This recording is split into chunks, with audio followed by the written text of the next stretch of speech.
Real life Iron Man, risk taker, innovator, and one of the most adventurous businessman, Elon Musk. आज हम Elon Musk के बारे में बात करेंगे और इनके लाइफ के कुछ पागलपन किस्सों के बारे में आज आप जानोगे और इससे आपकी लाइफ में बदलाव जरूर आएगा। Let's start the journey of world famous business personality, Elon Musk. किसी भी नॉर्मल इंसान को कंप्यूटर प्रोग्रामिंग सीखने के लिए 6 महीने लगते हैं, पर इस बंदे में बचपन से ही कुछ खास बात थी। 9 साल की उम्र में जब इलोन मस्क को अपना पहला कंप्यूटर मिला, उस वक्त कंप्यूटर के साथ उनको एक प्रोग्रामिंग की बुक भी साथ में मिली थी और इस बच्चे ने 9 साल की उम्र में बिना 3 दिन तक सोए इस बुक को पढ़ डाला था और इस प्रोग्रामिंग नॉलेज को यूज करके उन्होंने एक वीडियो गेम बना डाला और उसे अच्छे पैसों में भी बेच दिया।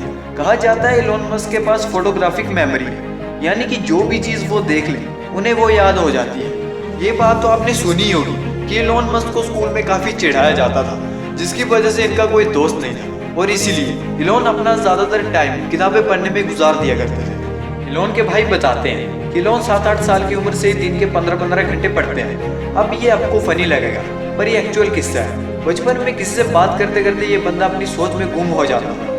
इसकी वजह से शुरुआत में इनके पेरेंट्स को लगा इलोन ठीक से सुन नहीं पा रहे और इसीलिए इनके कान का ऑपरेशन भी करवाया गया, पर ऑपरेशन के बाद भी कुछ फर्क नहीं पड़ा और फिर उनको पता चला इनका फोकस लेवल इतना ज्यादा है कि अगर ये कुछ सोच रहे होते हैं तो उन्हें आसपास की चीजें तक सुनाई नहीं देती। वैसे तो इलोन बचपन से ही इनोवेटिव होने के साथ साथ बिजनेस माइंडेड भी थे, वरना कौन सा 12 साल का लड़का खुद का प्रोडक्ट बनाकर कंपनीज को बेचने की सोचता है। 17 साल की उम्र में इलोन पेंसिल्वेनिया यूनिवर्सिटी में एडमिशन लेकर कनाडा शिफ्ट हो गए और वहाँ उनके कुछ दोस्त भी बने। उनके क्लासमेट्स को बॉयज पार्टी का बहुत शौक था, पर एज रिस्ट्रिक्शंस के कारण वो पार्टीज को अटेंड नहीं कर पाते थे। इस पर इलोन और उनके फ्रेंड्स ने मिलकर एक जुगाड़ लगाया। उन्होंने एक ऐसा घर रेंट पे ले लिया जहाँ पर वो बॉयज पार्टी अरेंज करते थे और पार्टीज में पर पर्सन $5 एंट्री फीस चार्ज करते थे। इससे इनकी पॉकेट मनी और रेंट दोनों का खर्चा निकल जाता था। कॉलेज खत्म होने के बाद 1994 में अपने भाई के साथ मिलकर इलोन मस्क ने अपना पहला स्टार्टअप Zip2 लॉन्च कर दिया। Zip2 से लेकर SpaceX, टेस्ला, OpenAI तक जितने भी स्टार्टअप इलोन मस्क ने स्टार्ट किए हैं, उन हर एक में इनोवेशन इस बंदे का प्राइमरी और सबसे स्ट्रॉन्ग पिलर था। Zip2 में वो अलग अलग बिजनेस के मैप्स और उनकी इन्फॉर्मेशन Zip2 के वेबसाइट पर प्रोवाइड करते थे, जिससे बिजनेस ओनर्स को नेटवर्किंग में हेल्प मिलती थी। और इलोन का ये बिजनेस चला। केवल 5 साल में इलोन ने ये कंपनी $307 मिलियन के वैल्यूएशन के साथ कॉम्पैक्ट को बेच दी और इसमें इलोन का शेयर $22 मिलियन का था। अब इलोन मस्क एक मल्टी मिलियनियर बन चुके थे। उनके पास बड़ा सा अपार्टमेंट, एक प्लेन और एक मैक्लेरन F1 स्पोर्ट्स कार भी थी। ऐसे ही एक दिन इलोन मस्क बैंक गए हुए थे। वहां उन्होंने देखा कि लंबी लंबी लाइनें लगी हुई थी और यही जन्म हुआ X.com का। इलोन की ये कंपनी ऑनलाइन ट्रांजैक्शन केवल एक ईमेल के थ्रू प्रोवाइड करती थी। शुरुआत में तो लोग भरोसा करने से कतराते थे, पर बाद में रैपिडली इनकी अच्छी खासी ग्रोथ हुई और आगे चलकर X.com पेपाल बनी। 2002 में ईबे ने पेपाल को $1.5 बिलियन के इवैल्यूएशन के साथ खरीद लिया। इसमें इलोन मस्क सबसे हाईएस्ट यानी कि 11.7% के स्टेक होल्डर थे। उसके बदले उन्हें $165 मिलियन भी मिले और पेपाल की इसी डील के बाद जन्म हुआ पेपाल माफिया का। मतलब ये कि इसमें जितने भी शेयर होल्डर्स थे उन्होंने पेपाल बेचने के बाद खुद की बड़ी बड़ी कंपनीज बनाई, जिसमें यूट्यूब, लिंक्डइन, टेस्ला, कीवा जैसे बड़े बड़े ब्रांड शामिल है। पेपाल के बाद इलोन मस्क के पास काफी पैसे आ चुके थे। अब उन्हें पूरा करना था स्पेस ट्रैवल का सपना, इसीलिए रॉकेट खरीदने के लिए ये बंदा रशिया चला गया।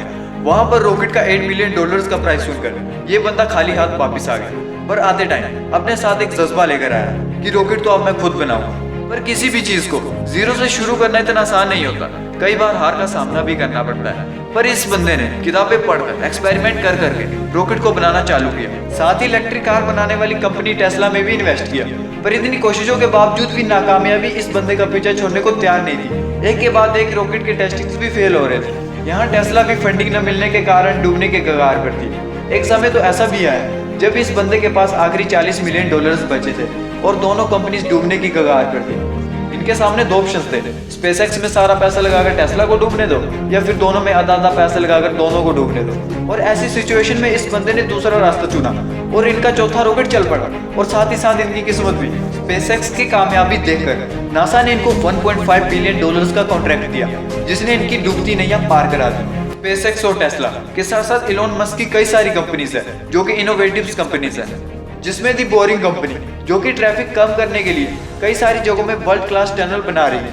हाइपरलूप 1 जो कि एक नए तरीके का ग्राउंड ट्रांसपोर्ट है, जिसके जरिए हम 700 माइल्स का डिस्टेंस 1 घंटे में पूरा कर सकते हैं। न्यूरालिंक जो कि एक अपाहिज इंसानों के लिए ब्रेन मशीन्स तैयार कर रही है, जिसके जरिए वो नॉर्मल इंसानों जैसी सारी चीजें कर पाएंगे। ओपन एआई ये कंपनी आर्टिफिशियल इंटेलिजेंस पर रिसर्च कर रही है। साथ ही इलोन मस्क स्टारलिंक नाम के एक प्रोजेक्ट पर काम कर रहे हैं, जिसके चलते वो 12,000 सैटेलाइट स्पेस में भेजेंगे, जो कि अर्थ की ऑर्बिट में एक स्टार जैसी चेन बनाएगा। और इस स्टारलिंक के जरिए पूरी दुनिया में हर जगह इंटरनेट प्रोवाइड किया जाएगा। दोस्तों, जहाँ पर किसी भी नॉर्मल इंसान की सोच खत्म हो जाती है, वहाँ पर इस बंदे की सोच शुरू होती है। और ये आज दुनिया के सबसे अमीर आदमी बन चुके हैं। और दोस्तों, कभी हार मत मानना, क्या पता तुम्हारी कामयाबी सिर्फ तुम्हारे एक अंतिम प्रयास का इंतजार कर रही हो। इलोन मस्क ने अपनी लाइफ में काफी स्ट्रगल किया, पर उन्होंने कभी हार नहीं मानी। उनको कई बार हार का सामना भी करना पड़ा, पर उन्होंने अपने काम को कभी छोड़ा नहीं। और कोई भी काम अगर आप करोगे तो रुकावटें तो जरूर आएगी। और असली कामयाब बंदा वही है जो अपनी मुसीबतों का सामना करके अपने लक्ष्य तक पहुंचे।